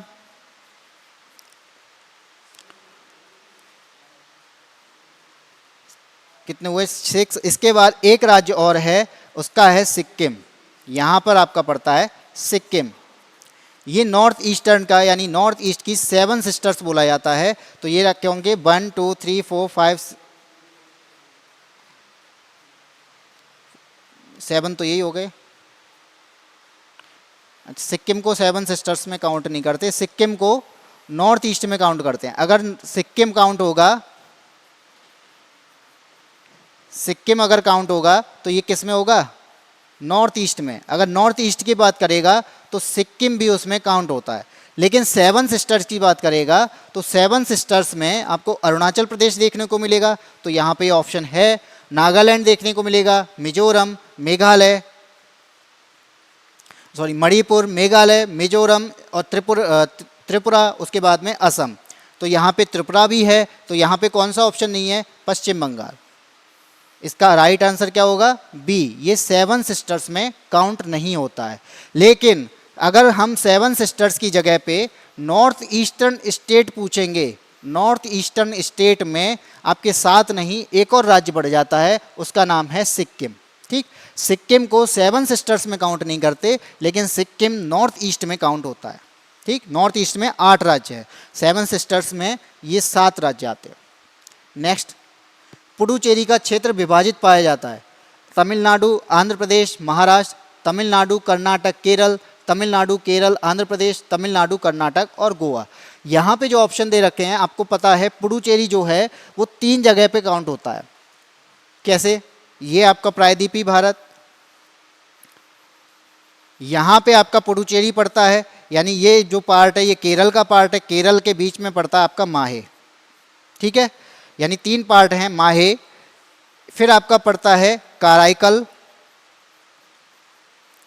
कराईकल आपका पड़ता है तमिलनाडु में। और उसके बाद में आंध्र प्रदेश में एक पड़ता है जिसका नाम है यनम। यनम कहाँ पड़ता है, आंध्र प्रदेश में। तो यहाँ पे आपको ये तीनों पार्ट माहे, कराईकल और यनम ये अलग, यानी पुडुचेरी जो है वो अलग अलग स्टेट में फैला हुआ है, एक केंद्र शासित प्रदेश है। लेकिन कराईकल के साथ साथ यानी यहाँ पर आपको पुडुचेरी भी देखने को मिलेगा। पुडुचेरी खुद में एक सिटी है और पुडुचेरी ही आपका पूरा क्या है, राज्य भी है। तो यहाँ माहे जो है वो केरल में पड़ता है। माहे कहाँ पे पड़ता है, केरल। इसमें केरल नहीं है, ये ऑप्शन गलत हो गया। तमिलनाडु, यहाँ पे कर्नाटक है, कर्नाटक की बात ही नहीं हुई है, तो ये ऑप्शन गलत हो गया। तमिलनाडु, केरल और आंध्र प्रदेश। तमिलनाडु में कौन सा है, इसका ऑप्शन कौन सा होगा, सी। तमिलनाडु में क्या पड़ता है, कराईकल और पुडुचेरी। केरल में क्या पड़ रहा है, माहे। और आंध्र प्रदेश में क्या पड़ा, यनम, ठीक है। नेक्स्ट, बांग्लादेश में प्रवेश करने के बाद गंगा नदी को निम्नलिखित में से किस नाम से जाना जाता है। बांग्लादेश में प्रवेश करती, यानी आपको पता है कि गंगा नदी कहाँ से निकलती है, यानी गंगा नदी तो नहीं निकलती, कौन सी निकलती है, भागीरथी नदी निकलती है गंगोत्री से। गंगोत्री से भागीरथी नदी निकलती है और देवप्रयाग में पहुंचती है। देवप्रयाग में आपको अलकनंदा मिलेगी। जब इन दोनों नदी का संगम हो जाता है तब यहाँ से आपकी नदी कौन सी बन जाती है? गंगा नदी। तब इसके बाद में इसका नाम क्या हो जाता है? गंगा। गंगा नदी जब आगे पहुँचती है और ये इंडिया से बाहर जाती है तो बाहर कहाँ जाएगी? बांग्लादेश में। बांग्लादेश में जाने के बाद में ये ब्रह्मपुत्र से यानी दूसरी ब्रह्मपुत्र से मिलने के बाद में मेघना नदी बनकर क्या करेगी? डेल्टा बनाकर बंगाल की खाड़ी में गिर जाएगी। ठीक है, लेकिन इसने पूछा क्या है? बांग्लादेश में प्रवेश कर ली, यहाँ से इसने बांग्लादेश में एंट्री कर ली। पूछा क्या है? गंगा नदी को और यानी बांग्लादेश में इसका क्या हो गया? नाम चेंज हो जाता है। नाम चेंज हो जाएगा तो क्या नाम हो जाएगा? इसका नाम हो जाएगा पद्मा। इसका नाम क्या हो गया? पद्मा। बांग्लादेश में एंट्री करने के बाद में गंगा नदी को पद्मा नदी बोला जाता है। और ऐसे ही एक और नदी आती है, इसका नाम है ब्रह्मपुत्र। और ब्रह्मपुत्र जब बांग्लादेश में एंट्री करती है तब इसका नाम क्या हो जाता है? जमुना हो जाता है। ठीक है, और पद्मा और जमुना जब मिलती हैं तब मेघना बनकर आगे बढ़ती हैं और फिर क्या करती हैं? दुनिया का सबसे बड़ा डेल्टा बनाती हैं। डेल्टा बनाने के बाद में ये कहाँ गिर जाती है? बंगाल की खाड़ी में गिर जाती है। ठीक है, नेक्स्ट, तो इसका ऑप्शन कौन सा सही होगा? सी ऑप्शन सही होगा, पद्मा। नेक्स्ट की बात करते हैं। कथन दे रखा है गंगा बहुत ही प्रदूषित नदी है। कारण दे रखा है जो नदी जितनी पवित्र होती है वह उतनी ही अधिक प्रदूषित होती है। ठीक है, अगर बात कर रहे हैं गंगा बहुत ही प्रदूषित नदी है, ये आज के टाइम की बात करेंगे तो गंगा वास्तव में बहुत प्रदूषित नदी है। उसके अकॉर्डिंग कथन ए सही हो जाता है। कथन ए क्या होगा? सही होगा। लेकिन अगला कथन कारण जो दे रखा है उसने, जो नदी जितनी पवित्र होती है वह उतनी ही अधिक प्रदूषित होगी, यानी कारण जो दे रखा है वो गलत है। क्यों गलत है? क्योंकि ऐसा कोई रीजन नहीं है कि अगर नदी पवित्र है तो प्रदूषित होगी। अगर प्रदूषित है तो वो पवित्र कैसे? लेकिन जो हमारी नदी गंगा नदी जो है वो अपने आप में यानी सेल्फ प्योरिफिकेशन करती है एक वायरस की वजह से। कौन सा वायरस? बैक्टीरियोफेज की वजह से। क्या करती है? अपने जो वहाँ उसमें कीटाणु जो पड़ते हैं, उसमें जो बैक्टीरिया पड़ते हैं उनको ख़त्म करती है। ख़त्म करने के बाद में क्या होता है? और वो अपने आप को सेल्फ प्योरीफाई करती है। ठीक, तो इसका जो क्या हो जाएगा? गंगा प्रदूषित नदी है, ये तो सही बात है। लेकिन जो कारण दे रखा है वो गलत है। तो यहाँ पे ऑप्शन कौन सा होगा? ए सही है परंतु आर गलत है, यानी रीजन गलत है। इसका ऑप्शन कौन सा सही होगा? सी सही होगा। नेक्स्ट की बात करते हैं। सूची फर्स्ट और सूची सेकंड का मिलान कीजिए और नीचे दिए गए कूट का सही उत्तर दीजिए।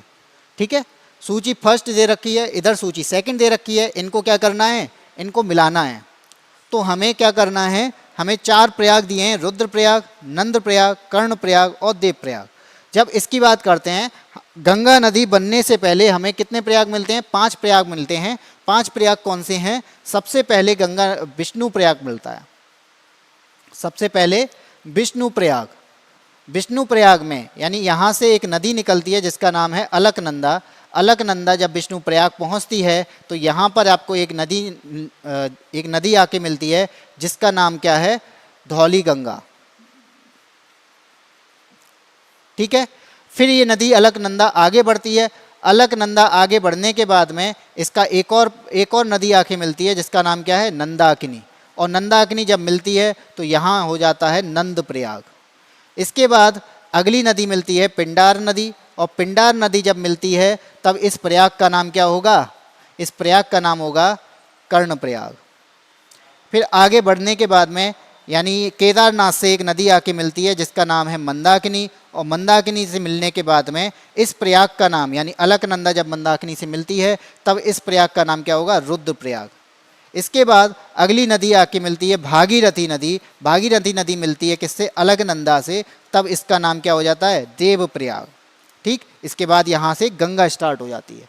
तो यहाँ पे ऑप्शन में क्या दे रखा है? रुद्रप्रयाग। रुद्र की बात कर रहे हैं तो मंदाकिनी और अलकनंदा मिल रही हैं। रुद्रप्रयाग यानी ए का 2 होगा, अलकनंदा और मंदाकिनी ए का 2। यानी अगर हमें पहले ही पता चल गया 2 और बाकी के ए में 2 नहीं दिख रहा है तो यही ऑप्शन आपका सही हो जाएगा। तो इसका ऑप्शन कौन सा सही होगा? बी ऑप्शन सही होगा। लेकिन एक बार फिर देख लेते हैं कि नंद प्रयाग जो है, नंद प्रयाग में नंदाकिनी मिलती है सॉरी ये मंदाकिनी हो गया है, ये नंदाकिनी है, ठीक है। ये कौन सी है? ये नंदाकिनी नदी है। इसके बाद में कर्णप्रयाग की बात करेंगे। ऑप्शन देख लेते हैं, शायद कुछ गलत दिख रहा है। देवप्रयाग में आपका देवप्रयाग से भागीरथी या डी का, यानी डी का आपका है 1, डी का 1, डी का 1 इसी में दिख रहा है, डी का 1, ठीक है। तो यही ऑप्शन आपका सही होगा, 2 4 3 1, 2 4 3 1, 2 4 यानी रुद्रप्रयाग से मंदाकिनी नदी, नंदप्रयाग से नंदाकिनी नदी, कर्णप्रयाग से कौन सी नदी मिली? पिंडार नदी, कर्णप्रयाग से पिंडार नदी यानी तीसरा ऑप्शन। इसके बाद देवप्रयाग से कौन सी मिलेगी? भागीरथी नदी मिलेगी। तो इसका ऑप्शन कौन सा सही होगा? बी सही होगा। आगे नेक्स्ट, गंगा नदी की एकमात्र सहायक नदी जिसका उद्गम मैदान में है को चिन्हित कीजिए। जिसका उद्गम मैदानी भाग से होता है, यानी गंगा नदी की ऐसी कौन सी नदी है जो गंगा नदी से मिलती है, जिसका उद्गम किससे हो रहा है? मैदानी भाग से। क्योंकि ज़्यादातर नदियाँ कहाँ से निकल के आती हैं? किसी ना किसी पहाड़ से निकल के आती हैं, किसी ना किसी माउंटेन रेंज से निकल के आती हैं, और किसी ना किसी ग्लेशियर से निकल के आती हैं। लेकिन यहाँ पे पूछा गया है कि ऐसी कौन सी नदी है जो किससे निकल के आती है? मैदानी भाग से निकल के आती है। सोन नदी जो है वो अमरकंटक की पहाड़ियों से निकलती है, ठीक। रामगंगा भी उत्तराखंड से आती है पहाड़ियों से। सरयू नदी यानी शारदा नदी जो है ये पहले यानी घाघरा जो नदी है, घाघरा नदी को ही सरयू नदी बोला जाता है, गोसाई धाम से निकलती है। लेकिन आपको यहाँ पे आपको जो दिख रहा है गोमती नदी, ये किससे निकल के आती है? ये एक झील से निकल के आती है जिसका नाम क्या है? गोमत ताल। कहाँ पर है? पीलीभीत में, ठीक है। तो ये क्या है? इसका ऑप्शन कौन सा सही होगा? बी सही होगा, क्योंकि गोमती नदी जो है गोमत ताल से निकलती है, किसी पहाड़ से नहीं निकल के आती, ये एक समतल प्लेन से निकल के आती है, जिस वजह से बोला गया है कि जिसका उद्गम क्या है? मैदानी भाग में हो। बाकी की जो 3 नदियाँ आपको दिख रही हैं इनका उद्गम कोई ना कोई माउंटेन है, ठीक, किसी ना किसी पहाड़ी से निकल के आ रही हैं। आगे नेक्स्ट, निम्नलिखित नदियों में से कौन सी एक यमुना की सहायक नदी नहीं है? इनमें से कौन सी यमुना की सहायक नदी नहीं है? जब हम यमुना की बात करेंगे तो यमुना कहाँ से निकलती है? यमुनोत्री ग्लेशियर से निकलती है, और यमुनोत्री ग्लेशियर से निकलने के बाद में ये किससे मिल जाती है? गंगा से मिल जाती है। और कहाँ मिलती है? इलाहाबाद में मिलती है, जिसे हम कहते हैं प्रयाग, ठीक है। कहाँ मिलती है? इलाहाबाद में। इसके बाद में जो ऑप्शन दिए हैं बेतवा, केन, यानी यमुना की जो सहायक नदियाँ हैं वो कौन सी हैं? सिंध, केन, बेतवा, ये सब क्या है? ये यमुना की सहायक नदी हैं। और एक और है आपकी चंबल, ठीक है। एक नदी यहाँ पे आके मिलती है जिसका नाम क्या है? टॉन्स। तो ये सारी कौन सी हैं? ये यमुना की सहायक नदियाँ हैं। और जो आपके यहाँ पे रामगंगा की बात कर रहे हैं तो रामगंगा आपकी गंगा नदी से सबसे पहले मिलने वाली नदी है। गंगा नदी से सबसे पहले मिलने वाली नदी कौन सी है? रामगंगा नदी है। तो इसका ऑप्शन कौन सा सही होगा? डी ऑप्शन सही होगा, क्योंकि ये गंगा नदी की सहायक नदी है, ये यमुना की सहायक नदी नहीं है। इसके बाद नेक्स्ट की बात करते हैं। कथन दिया है और रीजन दिया है, यानी निष्कर्ष दिया है। कथन क्या है? नर्मदा अपने मुहाने पर डेल्टा का निर्माण करती है। दूसरा क्या है? वह एक भ्रंश घाटी में बहती है। नीचे दिए गए कूट से सही उत्तर चुनिए। सबसे पहले हम ये जान लेते हैं कि क्या है कि नदियाँ क्या करती हैं, या तो सीधे जाके किससे मिल जाती हैं? सागर से मिल जाती हैं, या फिर क्या करती हैं? जाने के बाद में अपने पानी को, अपने सेडिमेंट्स को फैला देती हैं, जिसे हम कहते हैं डेल्टा, ठीक। अगर नदी सीधे जाके सागर में मिल रही है उसे क्या कहेंगे हम? एस्चुरीज कहेंगे। क्या कहेंगे हम? एस्चुरीज कहेंगे।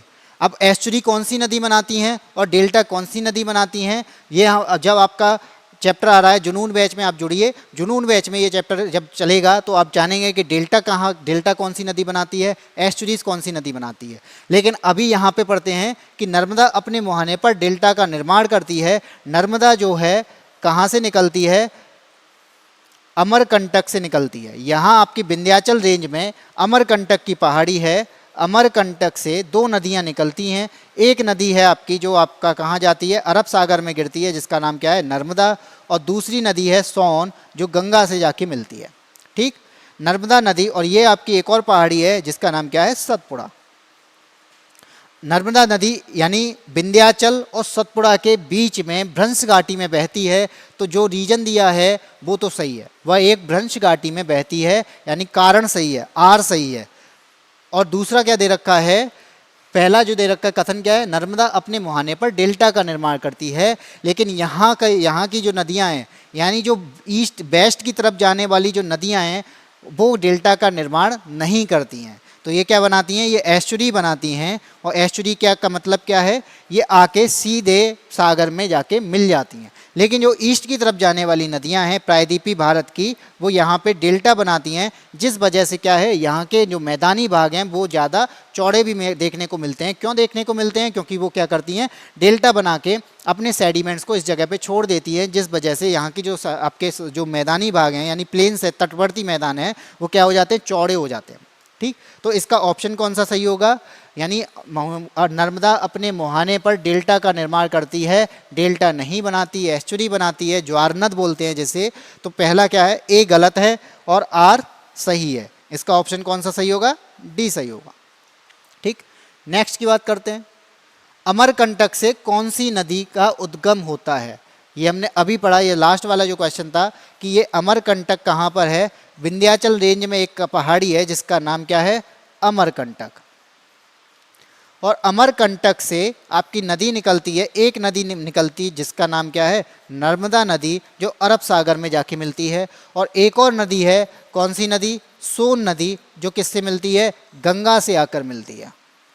ठीक है, तो यहाँ पे ऑप्शन क्या दे रखा है, दामोदर, नर्मदा, महानदी और ताप्ती। इसका कौन सा ऑप्शन सही होगा, इसका ऑप्शन सही होगा बी, अमरकंटक से नर्मदा नदी का उद्गम होता है। नेक्स्ट की बात करते हैं, निम्नलिखित नदियों में से किसको दक्षिण की गंगा कहा जाता है। दक्षिण की गंगा की बात कर रहा है, आपको दो टर्म सीखने होंगे, एक है आपका दक्षिण की गंगा और दूसरा क्या है, दक्षिण गंगा। दक्षिण गंगा जहाँ पर है, ये एक नाम है, यानी किसी नदी को हमने क्या बोला है, दक्षिण गंगा बोला है। और दक्षिण की गंगा का मतलब है कि हम जो उत्तर में जो गंगा बह रही है उसी के नाम से हम साउथ में बोलते हैं कि साउथ में भी हमारे यहाँ पे गंगा है, उसको कहेंगे हम साउथ की गंगा।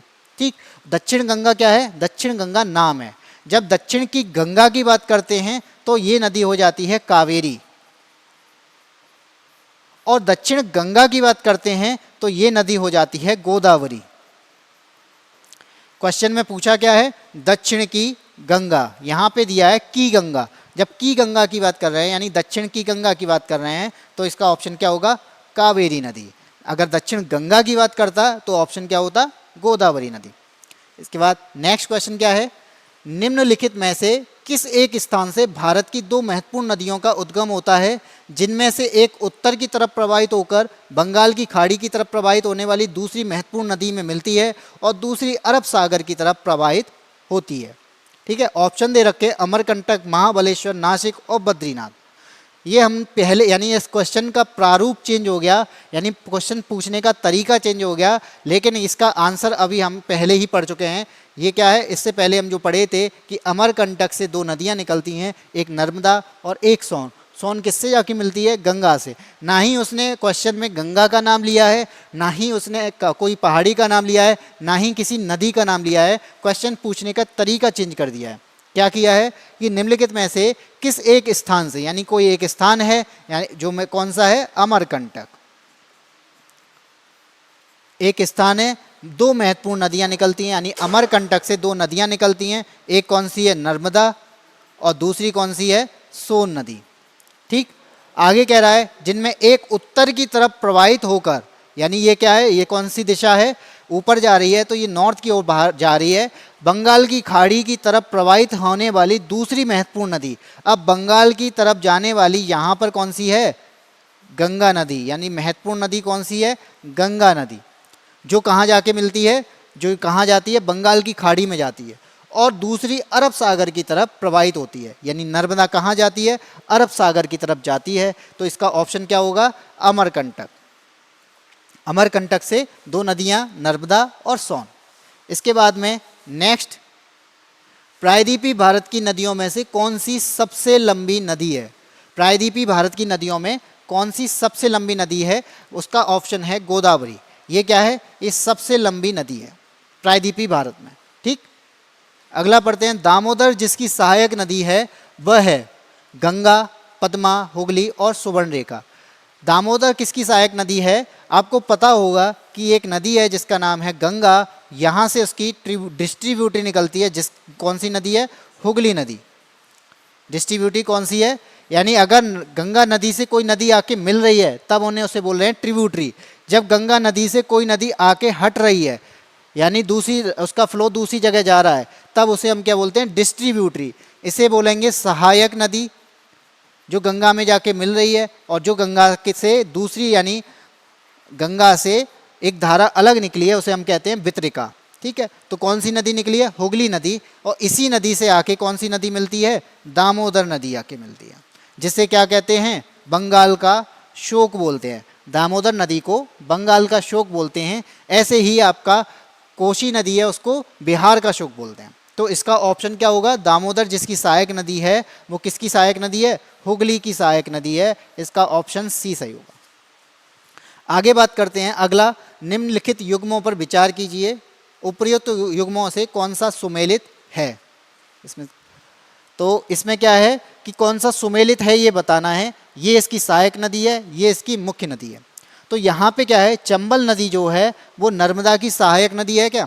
अभी हमने पढ़ा है कि चंबल नदी जो है वो किससे आके मिलती है? यमुना से आके मिलती है। तो इसका पहला वाला ये तो गलत है।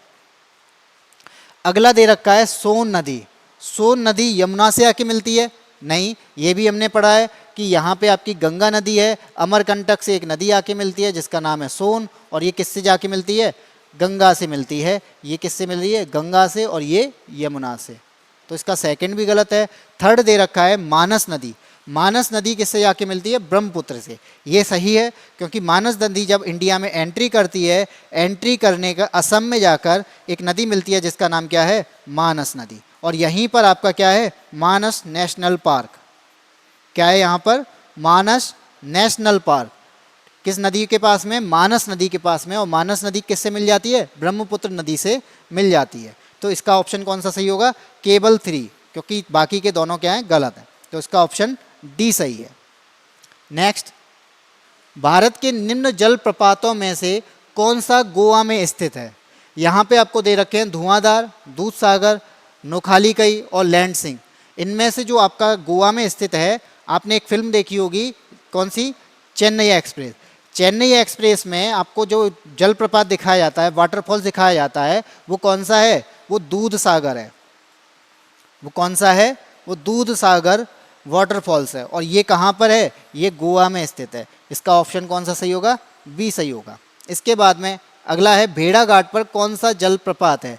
भेड़ा घाट पर आपको एक जलप्रपात देखने को मिलता है, उसका नाम क्या है? धुआंधार। धुआंधार क्या है? ये क्या है? यहाँ का जो ऐसा एरिया है वो लाइम का है, यानी चूने का एरिया है, जिसे हम कहते हैं कि वहाँ पे जब पानी गिरता है तो क्या होता है? धुएं जैसी आकृति देखने को मिलती है, यानी पूरे एरिया में हमें धुआं धुआं देखने को मिलता है, जिस वजह से इसका नाम क्या रख दिया गया है? धुआंधार। आगे की बात करते हैं। निम्नलिखित में से कौन सा एक लैगून नहीं है? लैगून झील क्या होती है? जब भी कोई भी झील, यानी जब भी सागर अपना मेनलैंड में एंट्री कर जाता है और उसकी लहरें एंट्री करने के बाद में कुछ लहरें वापस चली जाती हैं, और कुछ लहरें जो थीं वो किसी गड्ढे में या किसी ऐसी जगह पर जहाँ से पानी वापस नहीं जाता है, उसे हमने क्या बोल दिया? एक झील बन जाती है, उसे हम क्या बोलते हैं? लैगून। ठीक है, यानी समुद्र का पानी जब मेनलैंड में एंट्री करता है, एंट्री करने के बाद में पानी जब वापस जाता है तो उसका कुछ पानी जिस जगह पे रुका रह जाता है, यानी उसके समुद्र से कनेक्शन खत्म हो जाता है, उसे हम क्या बोल देते हैं? लैगून बोल देते हैं। ठीक है, इसे बोला जाता है बैक वाटर भी बोला जाता है। तो ये क्या है? लैगून झील बनाते हैं। तो निम्नलिखित में से कौन सा एक लैगून नहीं है? तो यहाँ पे जो देख रहे हो अष्टमुडी, ये क्या है? ये भी लैगून झील है। चिल्का झील जो कि उड़ीसा में पड़ती है, ये भारत की सबसे बड़ी झील है, खारे पानी की सबसे बड़ी झील चिल्का झील, ये भी लैगून है। पेरियार झील की बात करते हैं, ये भी आपकी झील है, लेकिन ये क्या है? ये मानव निर्मित है। पेरियार झील क्या है? मानव निर्मित है। पुलिकट झील ये आपकी लैगून झील है। तो इसका ऑप्शन कौन सा सही होगा? सी सही होगा, क्योंकि ये क्या है, ये मानव निर्मित है। ठीक, इसके बाद में अगला क्वेश्चन क्या है, भारत के किस राज्य में फूलर झील स्थित है? फूलर झील जो हमने अभी पढ़ा था, जो ऑप्शन में आया भी था कि एक झील है जिसका नाम है गोमत ताल, जिससे कौन सी नदी निकलती है? गोमती नदी निकलती है। और गोमत ताल कहाँ पर है? पीलीभीत में है। और पीलीभीत में है, लेकिन गोमत ताल का दूसरा नाम क्या है? फुलहर झील। गोमत ताल का दूसरा नाम क्या है? फूलर झील। तो ये कहाँ पर है? पीलीभीत, यानी क्योंकि गोमत ताल कहाँ पर है? पीलीभीत में, और इसी का दूसरा नाम क्या है? फूलर झील। पीलीभीत कहाँ पर है? उत्तर प्रदेश में। तो इसका ऑप्शन कौन सा सही होगा? बी ऑप्शन सही होगा। नेक्स्ट की बात करते हैं, तमिलनाडु में मानसून के सामान्य महीने कौन से हैं? ये आपको पता है कि हमारे यहाँ पे जो मानसून पड़ता है वो दक्षिण पश्चिम मानसून है, लेकिन दक्षिण पश्चिम मानसून की वजह से ये आपका एरिया है केरल का, यहाँ पे आपका केरल से आपका मानसून जब टकराता है तो इस जगह पर बारिश करता है, यानी मालाबार के तट पर बारिश करता है। इसके बाद ये इस साइड चले जाते हैं, यहाँ से जो मानसून आता है वो कहाँ चला जाता है? ऊपर चला जाता है, यानी इस यहाँ पे कौन सा है? पश्चिमी घाट है। पश्चिमी घाट के एक साइड बारिश होती है, लेकिन दूसरी साइड बारिश नहीं होती है, और उसी जगह पे आपका पड़ता है तमिलनाडु। यानी केरल में जब बारिश होती है वहाँ पे इसी की दूसरी साइड बारिश नहीं होती है। किस वजह से? पश्चिमी घाट की वजह से, पहाड़ों के टकराने की। यहाँ पे ये पहाड़ है तो इस साइड आपकी क्या है? पहाड़, इस साइड आपके बारिश होती है, लेकिन दूसरी साइड क्या है? पानी नहीं पहुँचता है। तो क्या हो गया? ये आपका रेन शैडो एरिया कहलाता है। दक्षिण पश्चिम मानसून के लिए ये आपका रेन शैडो एरिया है, लेकिन जब ये लौटता है, मानसून जब लौटता है, लौटते हुए मानसून हमेशा आपको आंध्र प्रदेश में क्या करेगा? आंध्र प्रदेश में आपको आपके यहाँ पे आंधी आएगी, तूफान आएगा, और बारिश कहाँ होगी? जब ये बंगाल की खाड़ी से दोबारा पानी लेके आ जाता है, लौटता हुआ मानसून हमेशा तमिलनाडु में बारिश करता है। तो इसका जो मानसून है, यानी जो लौटता हुआ मानसून का टाइम क्या होगा? जब ये जाता है तो जून जुलाई का टाइम होता है, लेकिन जब ये लौट रहा होता है तब नवंबर दिसंबर का टाइम होता है। तो नवंबर दिसंबर में लौटते हुए मानसून से बारिश कहाँ होती है? तमिलनाडु में होती है और आंध्र प्रदेश में होती है।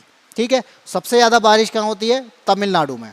लेकिन जब हमारा मानसून आता है दक्षिण पश्चिम मानसून, उसकी वजह से यहाँ पे बारिश नहीं हो पाती है, क्योंकि केरल में क्या है? केरल के में पश्चिमी घाट पड़ता है। पश्चिमी घाट का एक एरिया आपका बारिश कराता है, दूसरे एरिया में रेन शैडो एरिया हो जाता है, यानी पहाड़ियों को वो पार नहीं कर पाता है, जिस वजह से उस जगह पे बारिश नहीं होती है। ठीक है, इसका ऑप्शन क्या है? नवंबर दिसंबर में कहाँ पे बारिश होती है? तमिलनाडु में, वो भी लौटते हुए मानसून से। अगला क्वेश्चन है, रैगूर किसका नाम है? रैगूर किसका नाम है? रैगूर है आपका काली मिट्टी का नाम है। रैगूर काली मिट्टी का नाम है, यानी काली मिट्टी को हम कपासी मिट्टी भी बोलते हैं। कैसी मिट्टी पर क्या होता है? कपास की खेती होती है। सबसे ज़्यादा खेती कहाँ होती है कपास की? इसी मिट्टी पर होती है। ठीक है, ये क्या करती है? पानी को सोख भी लेती है। इसे जुते हुए खेतों की मिट्टी भी कहा जाता है। क्या बोला जाता है? जुते हुए खेतों की मिट्टी। कैसे? इस पे जब पानी की मात्रा बढ़ जाती है, जब हम पानी डालते हैं, एक टाइम बाद हम देखेंगे कि इसमें दरार आने स्टार्ट हो जाती है, यानी जैसे हम किसी खेत को जोत के आए हों, तो इसे कहते हैं जुते हुए खेत की मिट्टी। ठीक है, इसी के साथ में अब आपका क्वेश्चंस पूरे हो गए। 50 क्वेश्चंस का जो सेशन था यहाँ पे समाप्त होता है। इन क्वेश्चंस को आप बार बार करेंगे तो आपको प्रैक्टिस भी होगी। इसके अलावा ये सारे प्रीवियस ईयर क्वेश्चन यानी आए हुए हैं, किस तरीके से क्वेश्चन पूछे जाते हैं वो तरीका भी आपने देख लिया, किस तरीके से घुमाया जाता है क्वेश्चंस को वो भी आपने देख लिया, और करने का तरीका भी देख लिया कि कूट वाले क्वेश्चन भी पूछे जाते हैं, मैचिंग वाले क्वेश्चन की भी संख्या आजकल बढ़ती जा रही है, और नॉर्मल क्वेश्चन कारण और कथन वाले क्वेश्चन भी पूछे जाते हैं। हमने सारे क्वेश्चंस को शामिल करने की कोशिश की है।